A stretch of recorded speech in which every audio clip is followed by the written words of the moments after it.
Africains, Africaines, bonjour. Ivoiriens, Ivoiriennes, bonjour. Chers descendants d'Africains dispersés partout dans le monde et dans les Caraïbes, bonjour. Nous sommes aujourd'hui le 20 septembre 2025 et je voudrais faire cette vidéo pour m'adresser au gouvernement de Côte d'Ivoire à propos de Johnny Pacheco. Moi, j'ai toujours dit que pour moi, un Ivoirien est égal à un autre Ivoirien. Tous les Ivoiriens, quels qu'ils soient, ils sont mes frères Ivoiriens, je les aime. Ça dit, tu es Ivoirien, je t'aime. Maintenant, il peut arriver qu'on ait des divergences de vues. Mais ça n'enlève pas l'amour que j'ai pour toi parce que tu es Ivoirien ou Ivoirienne. Ça change, ça ne peut pas changer. Tu es Ivoirien, je t'aime. Ça, c'est la première chose. Maintenant, si à un moment donné, nos divergences, comme partout dans le monde, dans la nature, on peut avoir des divergences avec son fils, avec son frère, avec sa femme, avec son cousin, avec son collègue. Mais ça ne fait pas de nous des ennemis. Moi, c'est comme ça que je pense que la politique doit se faire. Je ne suis pas d'accord avec ton leader. Ça ne fait pas de moi l'ennemi de ton leader. Ça ne fait pas de moi ton ennemi. Tu choisis le leader que tu veux. Tu n'es pas mon ennemi. Pas du tout. Ça ne fait pas de moi une personne hypocrite. Mais j'ai une façon, je pense, saine, et on dit naïve peut-être, d'imaginer comment est-ce que ça doit être la politique, comment ça doit être les relations interpersonnelles. On n'est pas d'accord sur quelque chose, on se dispute, on se bat même, on en vient aux mains, et puis on nous sépare. Après, chacun va de son côté, mais forcément, un jour, nos chemins doivent se croiser. Et on doit pouvoir faire table rase sur ce qui s'est passé. Maintenant, si tu as essayé de me tuer, là, c'est autre chose. Mais sinon, je parle de façon simple comme ça, là.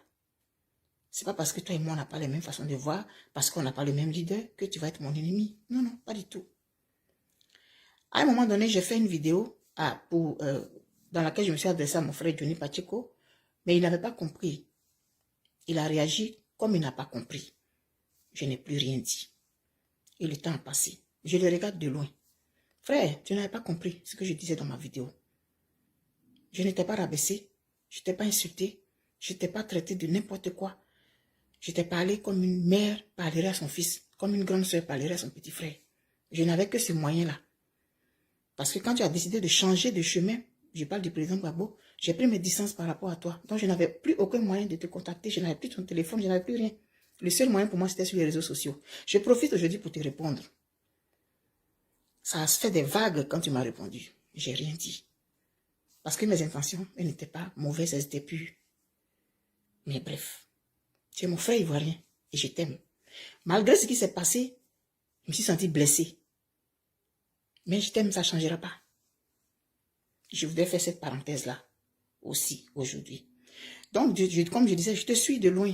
Donc, je vois tout ce qui se passe. Je vois aujourd'hui, les gens sont en train de te fatiguer avec tes YouTube et tout. Ils font même toute une armada et tout. Donc, c'est pourquoi je m'adresse à ce gouvernement-là. Vous n'avez pas honte. Vous dépensez des millions parce que se faire un complice de YouTube, ça c'est des millions.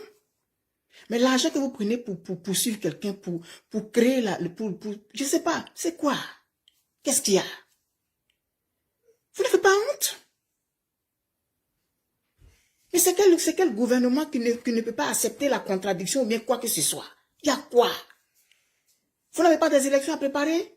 Les Ivoiriens se plaignent de ce qui se passe là. Les gens ont faim, ils n'ont pas de travail. Les instituteurs veulent avoir une prime, tout ça. Vous ne parlez pas de ça.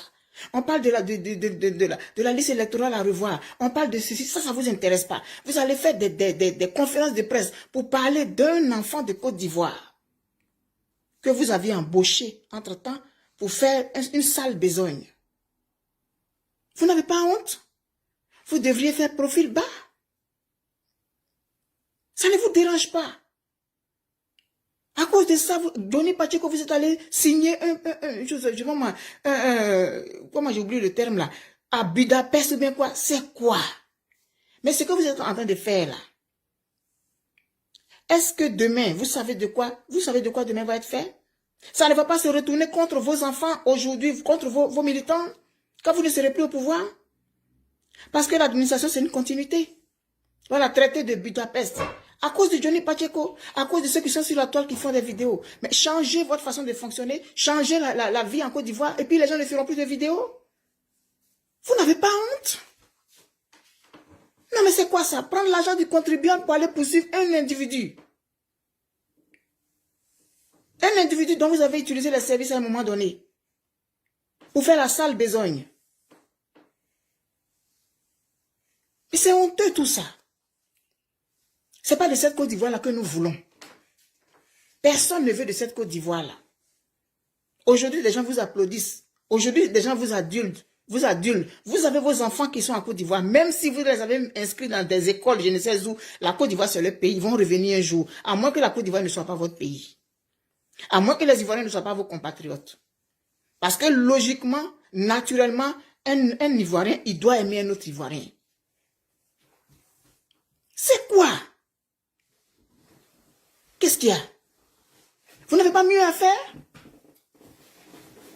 Moi aussi, je suis à l'extérieur du pays et je vous critique. On ne vous critique pas, on n'a pas le droit de vous critiquer. Mais comportez-vous bien, on ne va plus vous critiquer. Soyez sains dans vos comportements, on ne va plus vous critiquer. C'est honteux tout ça là. La Côte d'Ivoire aujourd'hui est montrée du doigt partout. On se moque de nous partout. Les autres pays font des sketchs. On se moque de la Côte d'Ivoire. Vous, ça ne vous dérange pas? Hein? Quand on parle de la Côte d'Ivoire, puis la Côte d'Ivoire est salie là, vous croyez que ça fait quoi? Ça fait quoi à nous autres? Qui sommes surtout à l'extérieur. Tout ce qui se passe sur les réseaux sociaux aujourd'hui, tout le monde est au courant. Parce que l'information se répand à la vitesse de la lumière. Moi, je suis dans un environnement où je travaille, il y a d'autres citoyennetés. Tous les jours, on est en train de me parler. Ah, vraiment, votre président, là, ça fait honte. Vous vous acharnez sur lui, là, c'est pourquoi. Et vous agissez dans le pays, là, il n'y a que comme une belle-mère qui maltraite les enfants de sa rivale. Elle, ces enfants-là, ils font jamais rien, mais ce sont les enfants de la rivale seulement qui font de mauvaises choses. C'est ce que vous faites.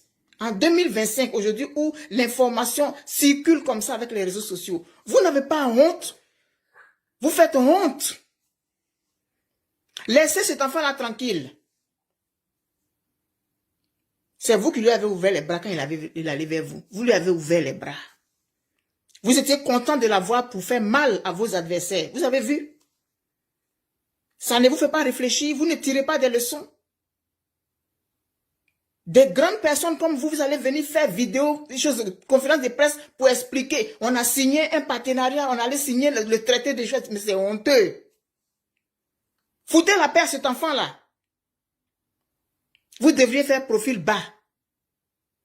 Foutez la paix aux enfants de Côte d'Ivoire qui sont dehors, qui vous critiquent. Améliorez votre comportement, changez vos façons de faire. Les gens vont plus vous critiquer. Parce que vous pensez que la vie des ceux qui sont à l'extérieur, là, c'est juste pour s'occuper de ce qui se passe en Côte d'Ivoire. Mais c'est parce que nous avons nos parents là-bas et que vous vous comportez de façon honteuse. Quand on vous parle, c'est prison, enlèvement. Et vous allez prendre l'argent du pays, des millions, pour aller investir dans, je sais pas moi, dans la traque d'un citoyen de la Côte d'Ivoire. Et puis vous allez avoir quoi dedans? Vous ne pensez pas à vos arrières, vous ne pensez pas à demain, vous pensez que vous allez rester là au pouvoir éternellement, vous allez enlever tout le monde, là, vous pensez qu'il n'y aura toujours pas de gens pour parler de vous. À un moment donné, ce sont les autres pays, les autres citoyens africains qui vont parler de vous. Quand vous aurez mis tous les Ivoiriens en prison, là, les 30 ou les 22 millions d'Ivoiriens, parce qu'il y a beaucoup d'étrangers, les 20 millions, mais c'est pas 30 millions d'Ivoiriens, là, quand vous allez les mettre tous en prison, là, ce sont les autres pays qui vont parler de vous maintenant. Les gens, il y aura toujours des gens pour parler de vous, parce que vous vous comportez pas bien. On peut vous le dire. On peut vous le dire. Vous n'acceptez pas la critique. Et vous vous comportez pas bien en plus. Vous caressez vos gens et vous poursuivez les autres. Johnny Pacheco est le seul à faire des vidéos. Vos gens ne font pas des vidéos aussi. Ils n'insultent pas aussi. Foutez la paix à cet enfant-là. Mais c'est quoi? À un moment donné, on va finir par perdre patience. Moi, je ne veux pas insulter quelqu'un. Parce que ce n'est pas mon éducation. On peut vous dire la vérité sans vous insulter. Et c'est ce que j'essaie de vous dire. Foutez la paix à cet enfant. Parce que c'est un Ivoirien. Et la Côte d'Ivoire, c'est son pays. Foutez-lui la paix. Prenez l'argent là pour aller vous occuper des Ivoiriens. Fatigant à la fin là. Foutez la paix à Johnny Pacheco. C'est mon frère ivoirien. C'est pas mon ennemi.